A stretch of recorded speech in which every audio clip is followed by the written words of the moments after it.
MasterCard isn't trying to sell you a card. We want to share the value of card technology for your business. Using card technology and electronic payments can help your startup or small business compete with bigger operations in your hometown. Cards offer convenience, control, and security for both your business and your customers. Choosing the right processor and negotiating the best deal for you is the most important first steps to having a smooth and successful transition to accepting cards. What we'll cover today are the steps for a successful processor relationship and negotiating the best deal. If you're wondering how to get in touch with merchant service providers, typically if you have a storefront, they'll walk right in and ask to give you a competitive bid. Otherwise, you can Google the term merchant service providers in your area and have many options. Or I always recommend asking other business owners who they use, and you can reach directly out to them. Having a fair deal in place with a processor is the big first step to ensuring that businesses are enjoying a full value of accepting electronic payments. The processor decision might be the most important decision in accepting cards, and if you know all your options, then you can be confident in negotiating best deal for your business. Processors are one part of a four-party system that handles every transaction that you make with a customer. In order to help businesses make the right processor decision, you need to know how the system works. These next few slides will walk you through how the system works and how you can make it work for your business. It's important to have a snapshot of your business model since it will dictate pricing, equipment, and services. Knowing your estimated volume and average ticket are a few of the things that you'll be asked by your processor at the initial meeting. Also, keep in mind what you sell, to whom, and how will set the foundation of your price structure. This is known as liability on the account and will dictate any additional costs. For example, retail or face-to-face transactions would be low cost due to low risk and liability. Mobile or online transactions would be higher cost and higher liability as you have card not present and person not present. Yet, there is some interaction with the individual making the purchase. E-commerce is totally card not present and person not present, with no interaction with any individual, and therefore those costs are even higher as the liability has gotten much higher. 5 steps to a successful processing relationship. Knowing 5 important sets of questions to ask before signing a contract will get you the best deal that fits your business. You can research processors in your area online, which will give you a better idea of the landscape. I also always recommend asking other business owners that you know if they recommend their processor. Now we'll review important questions to ask before signing any contracts.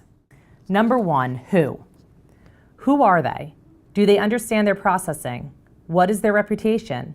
And who will your contact be? Be sure to do your research and ask for referrals and recommendations. Fees and payments. Understand the contract and how your fees will be calculated. All fees should be disclosed in the contract you're reviewing. A standard contract typically is about 3 years, but that can be negotiated.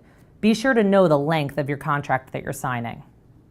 Technology. What hardware and technology do you need? Are you leasing the equipment or purchasing it? Make sure you know this information. What other products do you need? For example, a PIN pad or a scanner. Support. Know how to get help when you need it. Who do you call if your system goes down? And last, flexibility. Understand what's happening if you want to switch processors as your business grows or evolves.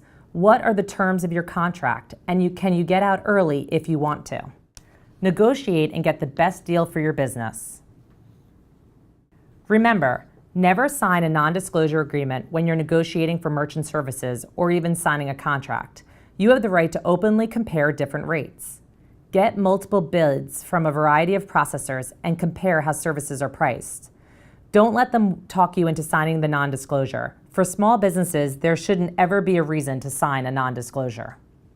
You don't have to pay extra fees. Just because your processor pays a fee to someone doesn't mean you have to reimburse the processor for that fee. Understand the purpose of the additional fees. Eliminate them or use the competitive process to negotiate them down to an acceptable level. Look at penalties. Contracts are binding, but not so much that you should have to pay for termination fees should the processor prove to be negligent or incompetent. Make sure your rights are protected. Don't get nickeled and dimed. Make sure you look at the full range of fees. Fees for statements, minimum billing, and reporting may be negotiable.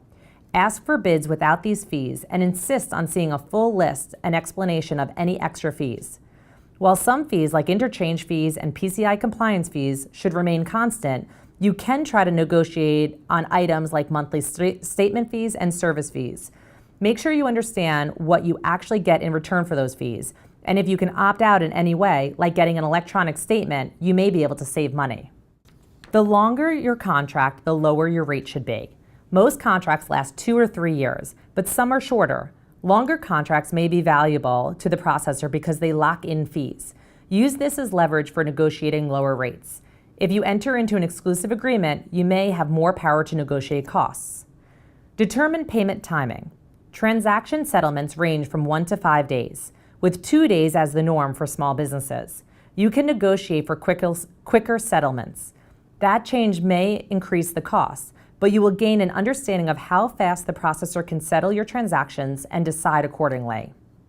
Use exclusivity as leverage. If you're locking into a relationship, make sure it serves both your interests.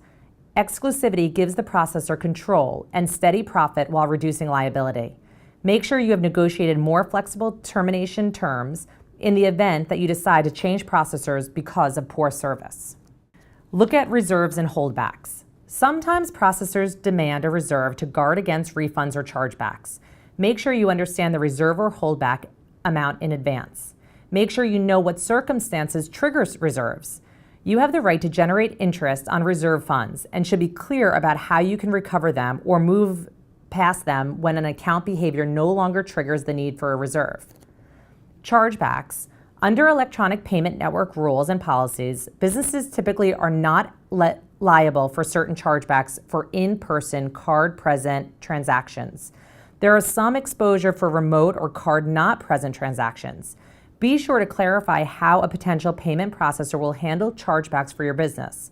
Find out what types of access you will have to their customer service personnel to get your questions answered and any problems resolved. Also, find out what type of reporting you'll receive on chargeback issues. Understand the benefits of your track record and face-to-face transactions. Establish businesses with good credit histories and in-person card payment environment, as opposed to remote card transactions by phone or online, represent a more favorable underwriting situation for processors. In each case, the underwriting criteria for most face-to-face small merchants will be the same unless they're a new business or have poor credit. Underwriting sometimes varies in a non-face-to-face environment. After deciding to accept cards, choosing your processor is the most important next step. Knowing all your options and negotiating for a competitive deal will ensure that your business has a successful working relationship with the partner for years to come. Learn more about choosing the right processor and get other resources for your business at masteryourcardusa.org.